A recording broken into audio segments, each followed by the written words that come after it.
Do you have a DCC decoder that you're not quite sure what's happening with it and you'd like to test it without having to put it into a locomotive? Well, stay tuned because I have got the product for you.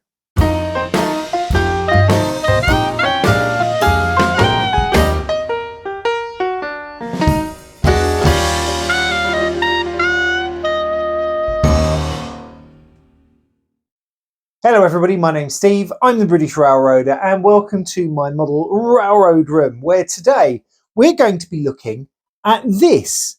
So this is a DCC decoder tester. I got it on eBay.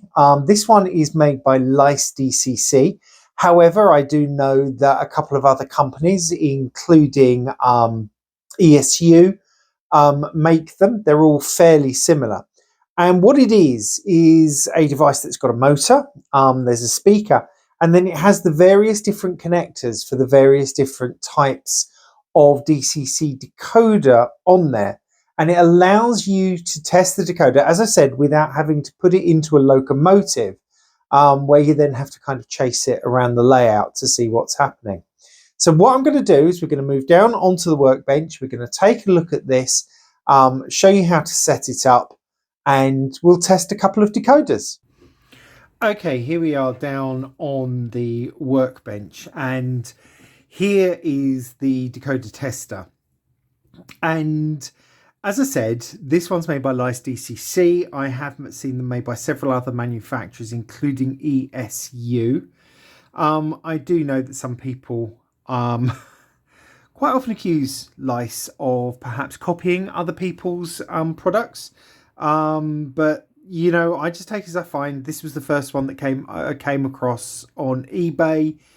It's priced at around, I think it was between about £35, and I will put a link in the description.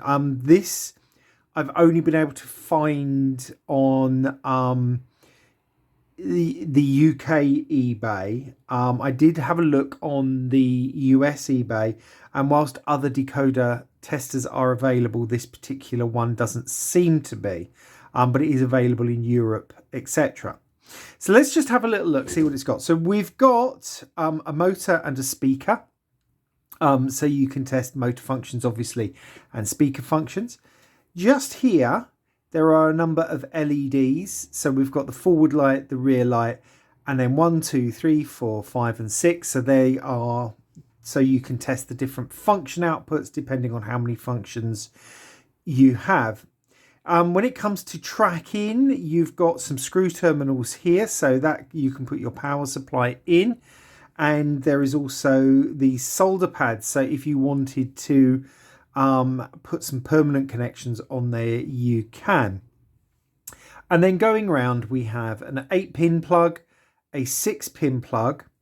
We have a number of terminals where you can wire in a decoder if there's no plug attached. We have a Next 18, a 21 MTC, and then a Plux 22.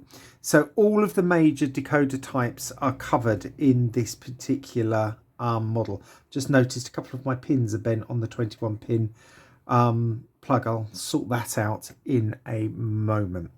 So what I'm going to do is I'm going to put some wires in the terminals here, fix those 2 pins, and then we'll get testing on some decoders.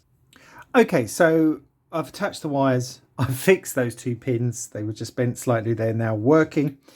And so we're going to have a little look. So I'm going to work my way around the board. I'll do this one last because I'm going to have to wire that separately. So I've got here just an 8-pin decoder. Now, if you can just see here, let me just focus on that.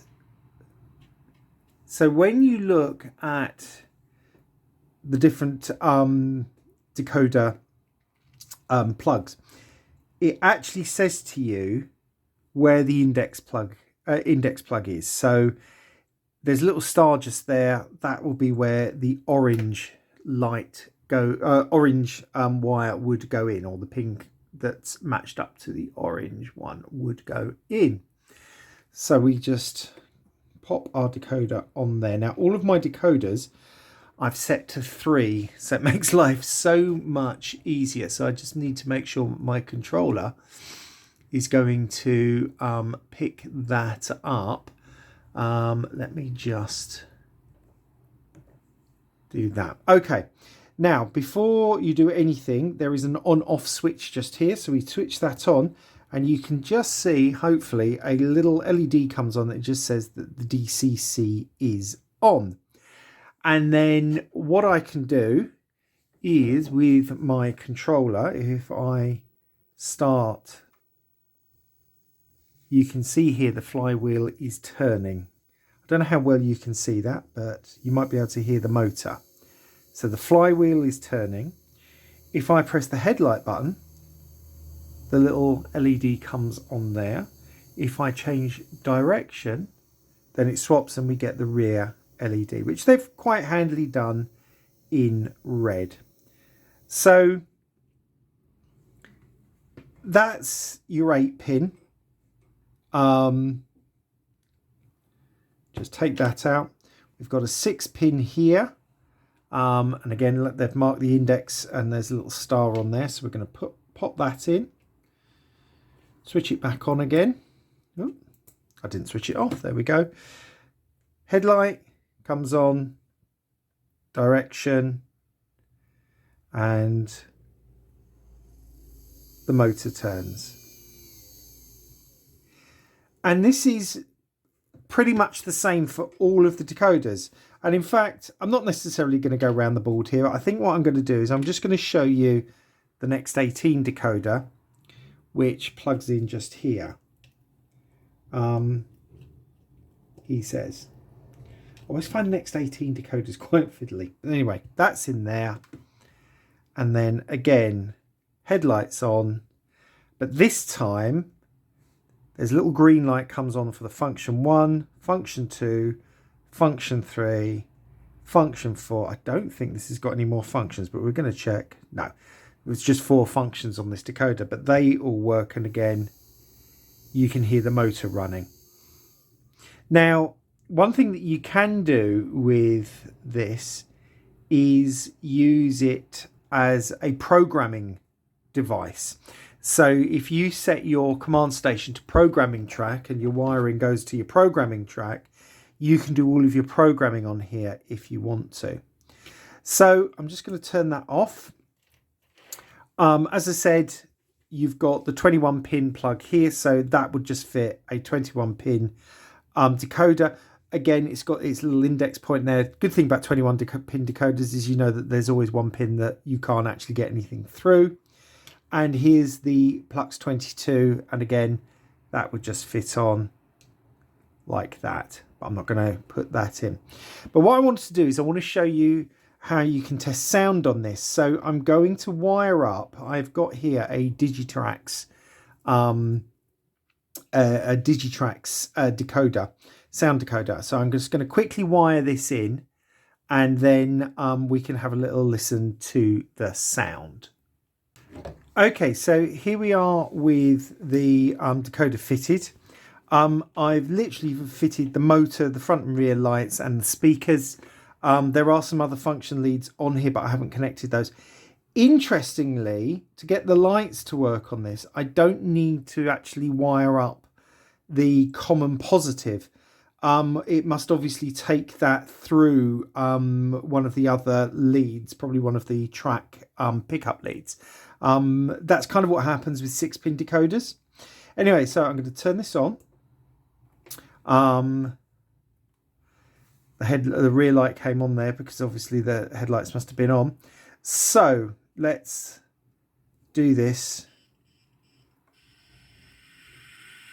So we've started up the sound. Hopefully you can hear that. I can blow the horn.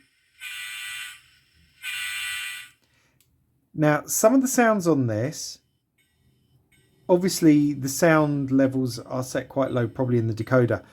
I've tried this with other sound decoders and they do sound better. I'm not a big fan of Digitrax sound decoders. I know some people are. I'm not particularly. I don't think you get the best sounds out of them. But anyway, let's... So the engine starts up.